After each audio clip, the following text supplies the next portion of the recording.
Hi friends, আমি সৌমদী মাইতি। আপনারা সবাই দেখছেন আপনাদের প্রিয় YouTube channel Bangla all in one. আজকে আমি টার্গেট করছি যে আমি 6টা আজকে ভিডিও আজকে আপলোড করবো, ঠিক আছে?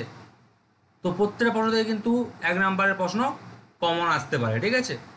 তো বাংলা কমেডি নাটক আসতেও পারে 1 নম্বর, নাও আসতে পারে, কিন্তু আমি প্রধান প্রধান টপিকগুলো আলোচনা করছি। অনেকে মানে আমাকে অনুরোধ করছিলেন যে সাহিত্যের রুবি থেকে প্রশ্ন দিন। তো সাহিত্যের রুবি থেকে আমি উপন্যাস থেকে মোটামুটি বিষয় অনুসারে 15টি প্রশ্ন কিন্তু আপলোড করেছিলাম। নামে 15টি প্রশ্ন, কিন্তু 30টা প্রশ্নের সমান। তো এখানেও কিন্তু আমি এখানে 10টা বাছাইকৃত কমনযোগ্য এমসিকিউ নিয়ে হাজির হয়েছি। অনেক প্রশ্ন হয়, মোটামুটি 10টা কমনযোগ্য প্রশ্ন নিয়ে হাজির হয়েছি, কারণ ছোটা টপিক তো সারাদিনে সত্যি কথা বলতে অনেক খেটে বানাতে হচ্ছে। তো আপনারা সবাই এবার দেখে নেবেন, ঠিক আছে? তো বাংলা কমেডি শুরু করার আগে একটা প্রশ্ন বলে দিই। এটা হচ্ছে ক্লাস 12-এর মানে ভাষা ও সংস্কৃতির বইতে দেওয়া আছে। দেখুন, ফেলুদা চরিত্র, তো ফেলুদা চরিত্রের ষষ্ঠাকে সত্যজিৎ রায়। ঘোড়া চরিত্র, ঘোড়া চরিত্রের ষষ্ঠাকে প্রেমেন্দ্র মিত্র।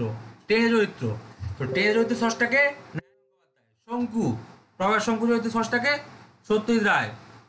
সদাশিব, সদাশিব চরিত্রের ষষ্ঠাকে শরদিন্দু বন্দ্যোপাধ্যায়। রিজুদা, রিজু চরিত্রের ষষ্ঠাকে বুদ্ধদেব গুহ। পাগলা দাশু, পাগলা দাশু চরিত্রের ষষ্ঠাকে সুকুমার রায়। গোগল, গোগল চরিত্রের ষষ্ঠাকে সমরেশ বসু। কাকাবু, কাকাবু চরিত্রের ষষ্ঠাকে সুনীল গঙ্গোপাধ্যায়। কিকিরা, কিকে চরিত্রের ষষ্ঠাকে বিমল কর।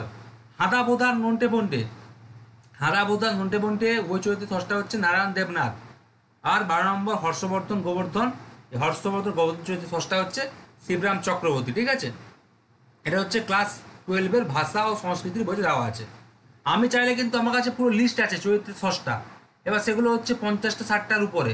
তো সেগুলো এত পড়তে হবে, অনেকে হয়তো নেগেটিভ হয়ে যাবেন, ভাববেন যে এত কঠিন প্রশ্ন পরীক্ষায় আসবে। যেহেতু আপনাদের মানে ক্লাস 12-এর ভাষা ও সংস্কৃতির বইতে দেওয়া আছে এই 12টা চরিত্র, তো আপনারা এই 12টা চরিত্র দেখে নেবেন একবার, ঠিক আছে?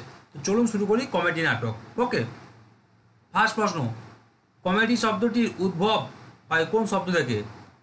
গ্রিক শব্দ কমোইডিয়া থেকে, যার মূল শব্দ হচ্ছে কোমোস বা মেরি ম্যাকিং। তাহলে গ্রিক শব্দ কমোইডিয়া থেকে কমেডি শব্দটির উদ্ভব হয়, মূল শব্দ হচ্ছে কি কোমোস বা মেরি ম্যাকিং। কোমোস বললেই হবে, ঠিক আছে? তথ্য দেখুন যে কমেডি শব্দটির উৎপত্তি গ্রিক শব্দ কমোইডিয়া থেকে। এই শব্দ থেকে লাতিন কমেডিয়া এবং এখান থেকে কমেডি এসেছে, ঠিক আছে? এবার হচ্ছে গ্রিক শব্দ কমোইডিয়া। এবার এখান থেকে দেখুন, এই শব্দ থেকে লাতিন কমেডিয়া এবং এখান থেকে কমেডি এসেছে। কমেডিয়া শব্দের আদি অর্থ হাসিতে সমাপ্ত নাটক, অর্থাৎ মৃগান্ত নাটক। কোম ও ওইডি শব্দের সংযোগ সৃষ্টি হচ্ছে কমেডিয়া। তাহলে কোম ও ওইডি শব্দের সংযোগ সৃষ্টি কি? কমেডিয়া।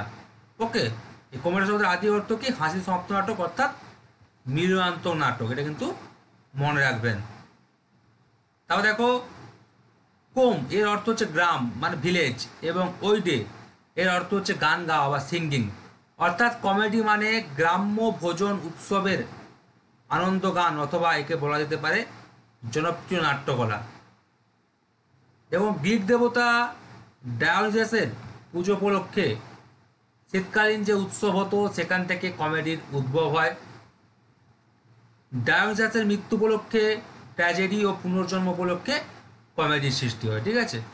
তা গ্রিক দেবতা ডায়োনিসাসের পুজো উপলক্ষে শীতকালীন যে উৎসব হতো সেখান থেকে কমেডির উদ্ভব হয়। আর ডায়োনিসাসের মৃত্যু উপলক্ষে ট্র্যাজেডি ও পুনর্জন্ম উপলক্ষে কমেডির সৃষ্টি হয়। দেখো, এই আনন্দানুষ্ঠানে ফ্যালিক গান মানে ফ্যালিক সং গাওয়া হতো। গান বাজনা সহকারে শোভাযাত্রার নাম কি? কোমাস। আর এই কোমাস থেকেই কমেডির উৎপত্তি, ঠিক আছে? তাহলে মেন হচ্ছে কমেডিয়া, তার মানে শব্দ হচ্ছে কমেডিয়া, আর মূল শব্দ হচ্ছে কোমোস। এই কোমোস থেকে কিন্তু মোটামুটি বলতে পারি কমেডির উৎপত্তি, ঠিক আছে? অপশন ওয়াইজ কিন্তু তোমরা অ্যান্সার করবে। 2 নম্বর দেখো, কমেডি নাটক কাকে বলে? কমেডি হলো মৃগান্ত নাটক, যে নাটকের চরিত্র এবং ঘটনাসজ্জা এরকম থাকে যাতে আমরা আনন্দ পেতে পারি, ঠিক আছে? এবং যার অন্তে বা শেষে মিলন থাকে তাকেই কমেডি নাটক বলা হয়, ঠিক আছে? এরকম থাকে মানে একরকম থাকে হবে, ঠিক আছে? নাটক চরিত্র এবং ঘটনাসজ্জা একরকম থাকে হবে। 3 নম্বর দেখুন, ভেরি ভেরি ইম্পর্টেন্ট, স্টার দিয়ে রাখুন, কে কোন গ্রন্থে কমেডির সংজ্ঞা দিয়েছেন? উত্তর হচ্ছে অ্যারিস্টটল তার পোয়েটিক্স গ্রন্থের চতুর্থ পরিচ্ছেদে কমেডির কথা প্রথম উল্লেখ করেছেন এবং পঞ্চম পরিচ্ছেদে কমেডির চরিত্র সম্পর্কে মন্তব্য করেছেন। পঞ্চম পরিচ্ছেদেই তিনি কমেডির সংজ্ঞা দিয়েছেন। তাহলে বলতে পারি যে চতুর্থ পরিচ্ছেদে কমেডির কথা প্রথম উল্লেখ করেছেন, পঞ্চম পরিচ্ছেদে কমেডির চরিত্র সম্পর্কে মন্তব্য করেছেন, পঞ্চম পরিচ্ছেদে তিনি কমেডির প্রথম সংজ্ঞা দিয়েছেন। ঠিক আছে, গ্রন্থের নাম আসতে পারে যে অ্যারিস্টটল তার পোয়েটিক্স গ্রন্থে কমেডির সংজ্ঞা দিয়েছেন। ঠিক আছে, গ্রন্থটার নাম মনে রাখুন। 4 প্রশ্ন, গ্রিক ভাষায় কমেডি শব্দের অর্থ কী? গ্রিক ভাষায় কমেডি শব্দের অর্থ হচ্ছে আমোদকারীদের গান। তাহলে দেখুন 5 নম্বর প্রশ্ন, প্রাচীন গ্রিক কমেডির কয়টি পর্ব কী কী? প্রাচীন গ্রিক কমেডির হচ্ছে 3টি পর্ব, যথা হচ্ছে ওল্ড, মিডিল ও নিউ। 6 নম্বর প্রশ্ন, ইংরেজি ভাষায় লেখা প্রথম কমেডির নাম কি? ইংরেজি ভাষায় লেখা প্রথম কমেডির নাম হচ্ছে নিকোলাস উডের রাল্ফ রয়স্টার 1551। ঠিক আছে, নিকোলাস উডের নাম কি?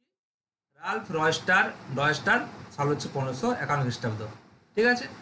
7 নম্বর দেখুন, ওল্ড কমেডির সর্বশ্রেষ্ঠ রচয়িতার নাম কি? ওল্ড কমেডির সর্বশ্রেষ্ঠ রচয়িতার নাম হচ্ছে অ্যারিস্টোফেনিস। হ্যাঁ, অ্যারিস্টোফেনিস।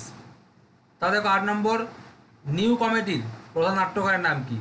তো নিউ কমেডির প্রধান নাট্যকারের নাম হচ্ছে মিনান্ডার। হ্যাঁ, মিনান্ডার। 9 নম্বর দেখো, রোমান্টিক কমেডি, এটাই আমরা পড়ি, স্টার দিয়ে রাখো।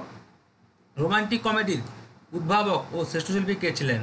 রোমান্টিক কমেডির উদ্ভাবক ও সর্বশ্রেষ্ঠ শিল্পী ছিলেন উইলিয়াম শেক্সপিয়ার। ওকে, উইলিয়াম শেক্সপিয়ার। লাস্ট প্রশ্ন, তারা সবাই চ্যানেলকে সাবস্ক্রাইব করবেন। 10 নম্বর প্রশ্ন, 3টি স্যাটারিক কমেডির নাম উল্লেখ করুন। 3টি স্যাটারিক কমেডি হলো বিয়ে পাগলা বুড়ো, দীনবন্ধু মিত্রের লেখা, কৃপণের ধন অমৃতা বসুর লেখা, আর পুনর্জন্ম ধীরেন্দ্রলাল রায়ের লেখা। ঠিক আছে, 3টি স্যাটারিক কমেডি হলো বিয়ে পাগলা বুড়ো, দীনবন্ধু মিত্রের লেখা, কৃপণের ধন অমৃতা বসুর লেখা, আর পুনর্জন্ম ধীরেন্দ্রলাল রায়ের লেখা। ঠিক আছে, এই হচ্ছে 10টা প্রশ্ন, সবাই দেখে নেবেন, চ্যানেলকে সাবস্ক্রাইব করবেন। আজ অনেক টপিক নিয়ে হাজির হবো। সবাই ভালো থাকবেন, ধন্যবাদ।